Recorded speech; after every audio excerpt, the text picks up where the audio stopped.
વિદ્યાર્થી મિત્રો, ધોરણ 11 વિષય અર્થશાસ્ત્ર પાઠ 7 ભારતીય અર્થતંત્ર. હવે આ ચેપ્ટરમાં તમારું કટ સિલેબસમાં ફક્ત પ્રાચીન ભારત છે એટલું જ નથી, બાકી બધા પોઈન્ટ તમારે ભણવાના છે. અને આ બધા પોઈન્ટમાંથી સ્વતંત્ર પહેલાં ભારતનું અર્થતંત્ર કેવું હતું ને સ્વતંત્ર પછી ભારતીય અર્થતંત્ર કેવું થયું. ત્યારબાદ વિકાસમાન ભારતીય અર્થતંત્રના લક્ષણો. આ મોસ્ટ આઈએમપી છે, બરાબર. આ ક્વેશ્ચન એટલે તમારે ધ્યાનથી વાંચવાના છે. એકદમ ઇઝી છે. 5 માર્ક્સમાં એક ક્વેશ્ચન પૂછાય છે, બરાબર. હવે જોઈએ આપણે પહેલાં પ્રસ્તાવના. ભારતીય અર્થતંત્ર એટલે ઇન્ડિયન ઇકોનોમી. આપણે અર્થશાસ્ત્ર ભણીએ એટલે ભારતનું અર્થતંત્ર પણ જાણવું જરૂરી છે. તો પહેલાં પ્રસ્તાવનામાં જોઈએ. ભારત વિશ્વમાં સાંસ્કૃતિક ભવ્યતા ધરાવતો દેશ છે. જો ભારત વિશ્વમાં સાંસ્કૃતિક ભવ્યતા ધરાવતો દેશ છે, જે તેની વિશિષ્ટ લાક્ષણિકતા છે. જે વિશ્વની સૌથી મોટી લોકશાહી શાસન વ્યવસ્થા ધરાવે છે. લોકશાહી શાસન વ્યવસ્થા ધરાવે છે, તેથી તેને લોકશાહી દેશ તરીકે પણ ઓળખવામાં આવે છે, કારણ કે ત્યાં લોકો વડે લોકો દ્વારા ચાલતું શાસન છે, જેમાં વિવિધ જાતિ, ધર્મ, ભાષાઓ, સંસ્કૃતિ સાથે વિવિધતામાં એકતાના દર્શન થતા જોવા મળે છે, બરાબર. હવે ભારત દેશનું નામ મહાભારત પુરાણના આદિ પર્વમાં થયેલ ઉલ્લેખ મુજબ રાજા દુષ્યંત અને રાણી શકુંતલાના પુત્ર રાજા ભરતના નામ પરથી રાખવામાં આવ્યું છે. તમને પૂછવામાં આવશે કે ભારતનું નામ, ભારત દેશનું નામ શેના પરથી રાખવામાં આવ્યું હતું, એટલે મહાભારતના પુરાણ આદિ પૂર્વમાં થયેલ ઉલ્લેખ મુજબ રાજા દુષ્યંત અને શકુંતલા હતી, એમના જે પુત્ર હતા ભરત, એમના પરથી નામ રાખવામાં આવ્યું છે. ભારત દેશ ખેતી, ઉદ્યોગ અને વેપાર ક્ષેત્રે સક્ષમ હોવાને કારણે ધનવાન દેશ હતો. જો તમને આ ક્વેશ્ચન પણ પૂછાય છે કે ભારત દેશને જે ભૂતકાળમાં સોને કી ચિડિયાના નામે ઓળખાતો હતો, કેમ? તો ભારત દેશ શું ખેતી, ઉદ્યોગ અને વેપાર ક્ષેત્રે સક્ષમ હોવાને કારણે ધનવાન દેશ હતો, જેથી ભારત દેશ ભૂતકાળમાં સોને કી ચિડિયાના નામે ઓળખાતો હતો, બરાબર. આ સેન્ટેન્સ યાદ રાખજો, કારણ કે ભારત પહેલાં કેવું હતું? સોને કી ચિડિયા, કારણ કે ઘણો ધનવાન દેશ હતો, ઉદ્યોગ, ખેતી, વેપાર ક્ષેત્રે આગળ હતો, એટલે એને સોને કી ચિડિયાના નામે ઓળખાવવામાં આવતો. હવે ભારતની સમૃદ્ધિથી આકર્ષાઈને ભારત પર ઘણા આક્રમણો થયા, બરાબર. એમની સમૃદ્ધિ જોઈને સમૃદ્ધિથી આકર્ષાઈને ઘણા બધા આક્રમણો થયા. તે ઘણી ધન સંપત્તિ લૂંટી અને ધીમે ધીમે ભારત પર સત્તા પણ હાંસલ કરી. વર્ષ 1526થી 1558 એટલે કે 16મી સદીની શરૂઆતથી 19મી સદીના મધ્ય સુધી મુઘલ સામ્રાજ્યનું શાસન પૂર્ણ અથવા આંશિકપણે ભારત દેશ પર ચાલી રહ્યું. જો 1526થી 1858 એટલે કે 16મી સદીની શરૂઆતથી 19મી સદીના મધ્ય સુધીમાં કોનું રાજ્ય હતું? મુઘલ સામ્રાજ્યનું શાસન હતું, આંશિકપણે, અડધું, બરાબર. આ ઉપરાંત ભારતના વેપાર અર્થે આવેલા ફ્રેન્ચ, પોર્ટુગીઝો, ડચ અને અંગ્રેજો, આ લોકો આવ્યા હતા વેપાર અર્થે. કયા કયા લોકો? ફ્રેન્ચ, પોર્ટુગીઝ, ડચ અને અંગ્રેજ લોકો આવ્યા હતા, બરાબર. જેવા આવ્યા હતા વિદેશીઓ પૈકી અંગ્રેજોએ, આ લોકો આવ્યા હતા, એમાંથી વિદેશીઓ પૈકી અંગ્રેજોએ શું કર્યું હતું? જો 1757થી 1947 સુધી ભારતમાં પોતાનું આધિપત્ય જમાવ્યું હતું. તમને પૂછાય, બરાબર. તમને પૂછાય શું છે? અંગ્રેજોનું આધિપત્ય કેટલા સમય સુધી હતું? તો 1757થી 1947 સુધી ભારતમાં પોતાનું આધિપત્ય જમાવ્યું, જેમાં 1858થી 1858 મધ્ય સુધી ઈસ્ટ ઇન્ડિયા કંપનીનો સમયગાળો અને 1858થી 1947 સુધી બ્રિટિશ શાસનના સમયગાળા તરીકે ઓળખાય છે. ઈસ્ટ ઇન્ડિયા કંપનીએ કેટલા સમયગાળો સુધી? 1757થી, જે પ્લાસીનું યુદ્ધથી 1858 સુધી, પછી 1858થી 1947 સુધી બ્રિટિશ શાસન વ્યવસ્થા તરીકે એમને સમયગાળા તરીકે ઓળખાય છે. આમ અંગ્રેજોએ ભારત દેશ પર 18મી સદીના મધ્યથી 20મી સદીના મધ્ય સુધી પોતાનું સામ્રાજ્ય આંશિક અથવા પૂર્ણપણે ચલાવ્યું. જો 18 સદીથી મધ્યથી 20મી સદી એટલે 150 કે 200 વર્ષ સુધી તો એમને પોતાનું પૂર્ણપણે સત્તા જમાવી હતી. અને અંતે ક્યારે દેશ આઝાદ થયો? 15મી ઓગસ્ટ 1947ના રોજ ભારત સ્વતંત્ર દેશ તરીકે પ્રસ્થાપિત થયો. આ જેટલા પણ સેન્ટેન્સ કર્યા છે તમને MCQમાં પૂછાય છે કે અંગ્રેજોનું આધિપત્ય કેટલા વર્ષ સુધી હતો? તો 1757થી 1947. એમાંથી પાછા 2 ભાગ પડ્યા છે.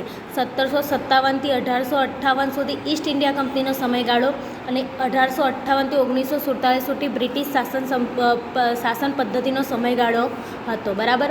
આ થયું તમારું પ્રસ્તાવના. હવે પ્રાચીન ભારત જે છે એ તમારા સિલેબસમાં નથી, એટલે એ આપણે જોવાનું નથી.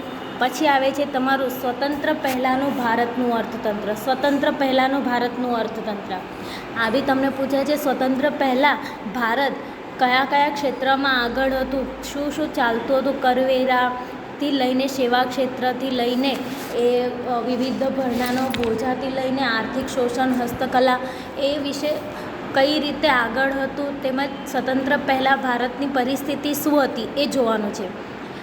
જોઈએ અંગ્રેજો ભારતમાં આવ્યા ત્યારે ભારતીય ખેતી, ઉદ્યોગો અને વેપાર જહાજલાલી ભોગવતા હતા. એટલે ઘણી બધી ધન સંપત્તિ અને ધનવાન દેશ હતો. ખેતી ક્ષેત્રે, ઉદ્યોગ ક્ષેત્રે, વેપાર ક્ષેત્રે એકદમ આગળ દેશ હતો. બરાબર. ભારતનું નામ વિશ્વવિખ્યાત હતું. વિશ્વવિખ્યાત. ભારતમાં સુતરાઉ કાપડ, મલમલ કાપડ, તાંબા પિત્તળના વાસણો, ગરમ કપડાં, મરી મસાલા, તેજાના, લોખંડના ઓજારો વગેરેની વિશ્વના બજારોમાં માંગ હતી. વિશ્વમાં આપણને ખબર છે ને, મરી મસાલા યુરોપ નહીં, બરાબર. મરી મસાલા માટે નવો જળમાર્ગ શોધવા પડતો હતો. એટલે વિશ્વમાં માંગ હતી આ બધાની. સુતરાઉ કાપડ છે, મલમલ કાપડ છે, ઢાકાનો છે, પટોળું છે, તાંબા પિત્તળના વાસણો છે, ગરમ કપડાં, મરી મસાલા, લોખંડના ઓજારો વગેરેની વિશ્વના બજારમાં. એટલે તમે એ વિચાર કરો કે ભારત ત્યારે કેટલો ધનવાન દેશ હતો. પ્રાચીન સમયમાં ભારત કેટલો ધનવાન દેશ હતો. બરાબર. ભારતના ગ્રામ્ય વિસ્તારો સુખી અને સંપન્ન સાથે સ્વાવલંબી હતા. ગામડાના વિસ્તારો પણ સુખી હતા, આનંદથી રહેતા હતા, સ્વાવલંબી, પોતાના જીવે બધી વસ્તુઓ ઉત્પાદન કરતા હતા. ગૃહ ઉદ્યોગ અને નાના ઉદ્યોગોનો વ્યવસ્થિત વિકાસ થયો હતો. બરાબર. ભારતના વેપારમાં નિકાસો પ્રાધાન્યતા ધરાવતી હતી. આમ ભારતનો આ એક સુવર્ણકાળ હતો. સુવર્ણ જ કાળ કહેવાય ને, કેમ કે બધા જ ક્ષેત્રે એ શું હતો, આગળ હતો. બરાબર. જેના કારણે વિદેશી પ્રજાનું ભારત પ્રત્યે આકર્ષણ વધ્યું. બરાબર. આટલી સમૃદ્ધિ જોઈને વિદેશી લોકોનું શું થયું, આકર્ષણ વધ્યું ભારત પ્રત્યે.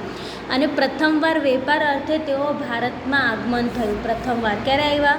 વેપાર અર્થે, કે આપણે ભારતમાં શું કરવું છે, વેપાર કરવું છે, તે અર્થે એ લોકો ભારતમાં આગમન થયું. બરાબર. હવે ભારતમાં આવેલા વિદેશી પ્રજામાં ફ્રેન્ચ, ડચ, પોર્ટુગીઝ અને અંગ્રેજો વગેરે હતા. આટલા બધા વિદેશી પ્રજા હતી. ફ્રેન્ચ હતી, ડચ હતી, પોર્ટુગીઝ હતી ને અંગ્રેજો. શરૂઆતમાં તેઓ માત્ર વેપાર પર જ ધ્યાન કેન્દ્રિત કરતા હતા. શરૂઆતમાં શું, ફક્ત વેપાર પર જ. પરંતુ સમય જતાં વિદેશી પ્રજાઓ વચ્ચે ઘર્ષણ વધ્યું અને તેના કારણે પોતાની તાકાતનું પ્રદર્શન કરવા સૈન્યનો ઉપયોગ થવા લાગ્યો. બરાબર. હવે વેપાર કરવા આવ્યા એટલે એકબીજાનું ઘર્ષણ વધી ગયું, ઝઘડા ચાલુ થઈ ગયા, યુદ્ધ ચાલુ થઈ ગયા. પણ તાકાતનું પ્રદર્શન કરવા એ લોકોએ શું, સૈન્યનો ઉપયોગ થવા લાગ્યો. જે પૈકી અંગ્રેજ સૈન્ય વધુ સ્થિતિના આગ્રહી હોવાથી તેમજ તેમને ઇંગ્લેન્ડનો રાજકીય સાથ મળતા તેઓએ ધીરે ધીરે ભારતમાં સત્તા હાંસલ કરવા તરફ પ્રયાણ કર્યું. સૌથી તાકાતવાર કોણ હતું? અંગ્રેજોની સૈન્ય. પછી એ લોકોને ઇંગ્લેન્ડની પણ શું મળી હતી, રાજકીય સાથ મળ્યો હતો. એટલે એ લોકોએ સત્તા હાંસલ કરી ભારતમાં. આમ 1757થી 1947 સુધી ભારતને અંગ્રેજી શાસનનો ભોગ બનવો પડ્યો. બરાબર. આટલા વર્ષ સુધી આપણે એ લોકોના ગુલામ રહ્યા.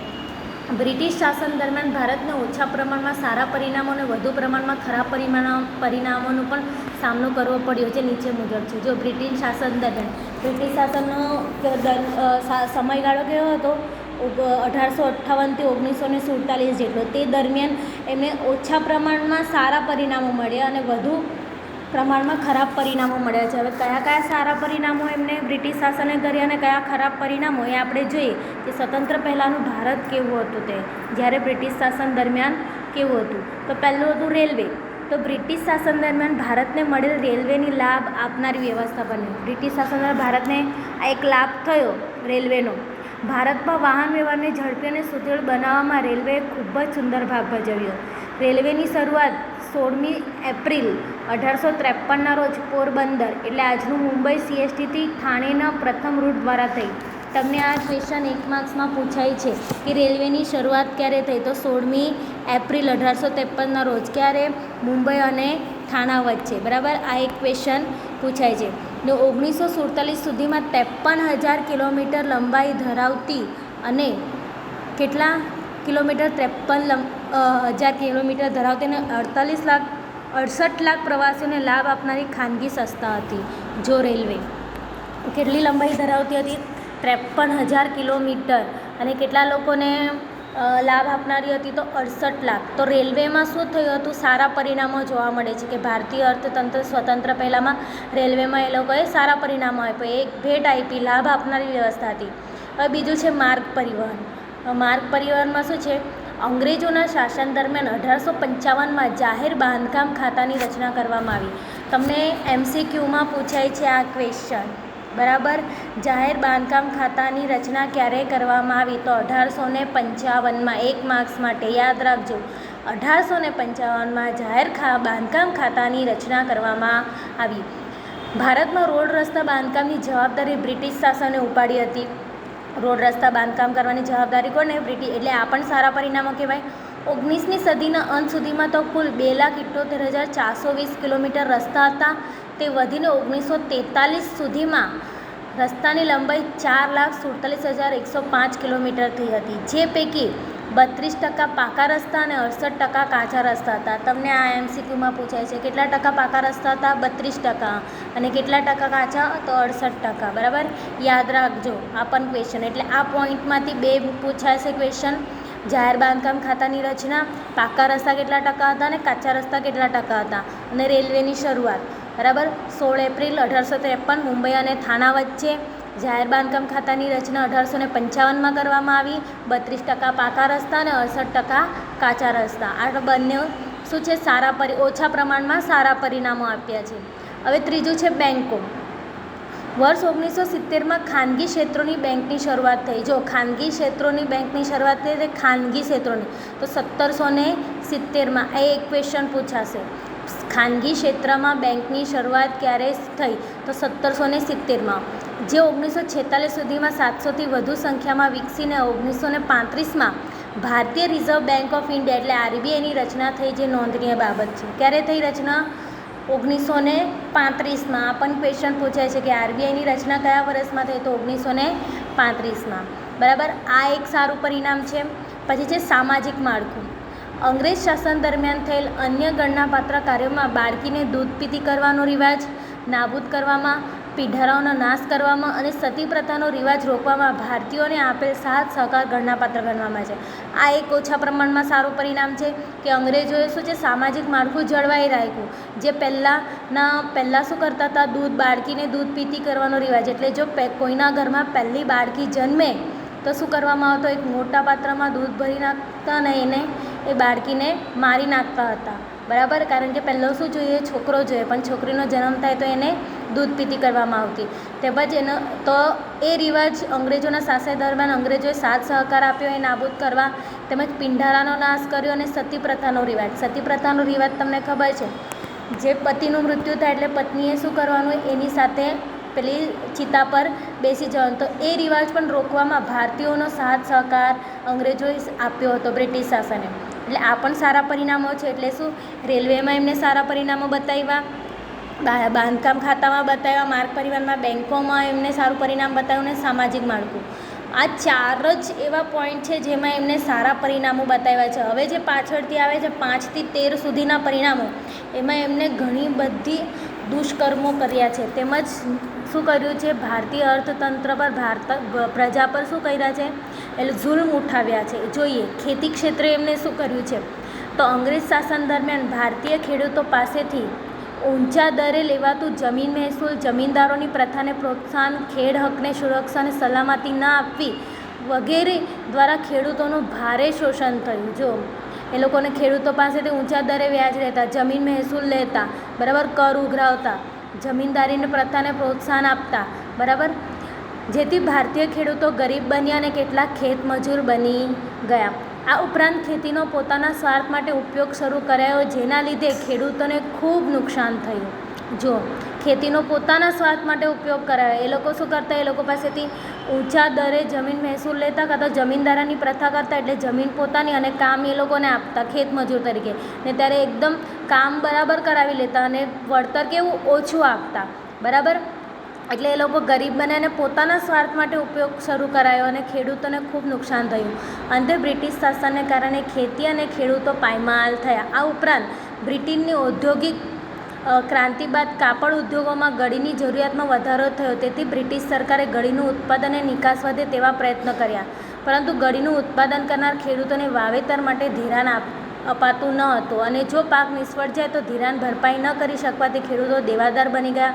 આમ ખેડૂતોના હાલ કેવા થઈ ગયા? બેહાલ. એટલે પોતાના સ્વાર્થ માટે તેઓ શું કરતા હતા? ખેડૂતોનો ઉપયોગ કરતા હતા. એટલે ખેડૂતો શું ગરીબને ગરીબ થતા ગયા અને એ લોકોનું શોષણ થયું. હવે આવે છે છઠ્ઠું, મહેસૂલનો દર. એમાં પણ એવું જ છે કે ઈસ્ટ ઇન્ડિયા કંપનીએ વિવિધ રાજાઓ પાસેથી મહેસૂલ ઉઘરાવવાની સત્તા મેળવીને ભારતના જમીન માલિકો પાસેથી ઊંચા દરે મહેસૂલ ઉઘરાવવાનો પરવાનો મેળવ્યો, જે જમીનદારો પાસે હતો. બ્રિટિશ સરકાર દ્વારા ખેડૂતની ખેતીના આવકનો અડધો ભાગ જેટલા ઊંચા દરે મહેસૂલ ઉઘરાવવાની નીતિ ઘડવામાં આવી હતી. શું? જો બ્રિટિશ સરકાર દ્વારા ખેડૂત પાસેથી ખેતીની આવકનો અડધો ભાગ, બરાબર, એટલે જેટલી પણ આવક કમાય એમાંથી અડધો ભાગ કોને આપવાનું? પેલા લોકોને. આ ઉપરાંત મહેસૂલ ઉઘરાવવામાં બ્રિટિશ સરકાર ઝુલ્મી હતી. તે ખેડૂતોને દંડ કરતી, મિલકત જપ્ત કરતી અથવા ખેડાણ હેતુથી જમીન પાછી લઈ લેતી. આમ આવા મનસ્વી નિર્ણયોથી ભારતીય ખેતીને પારવાર નુકસાન થયું. વિદ્યાર્થી મિત્રો, આપણે પ્રસ્તાવના અને સ્વતંત્ર પહેલાંનું ભારતના અર્થતંત્રના 6 પોઈન્ટ જોઈ ગયા છે. આગળના પોઈન્ટ આપણે બીજા વિડીયોમાં જોઈશું. એટલે જુઓ, રેલવે, માર્ગ પરિવહન, બેંક, સામાજિક માળખું, ખેતી અને મહેસૂલનો દર, આટલા પોઈન્ટ જોઈ ગયા છે કે સ્વતંત્ર પહેલાંનું ભારતનું અર્થતંત્ર આમાં કેવું હતું. હવે આગળના વિડીયોમાં આપણે 7મા પોઈન્ટથી શરૂ કરશું. નહીં સમજ પડે તો વોટ્સઅપ મેસેજ કરો. કંઈક પણ ક્વેરી હશે તો હું સોલ્વ કરી આપીશ. અસ્તુ. આભાર.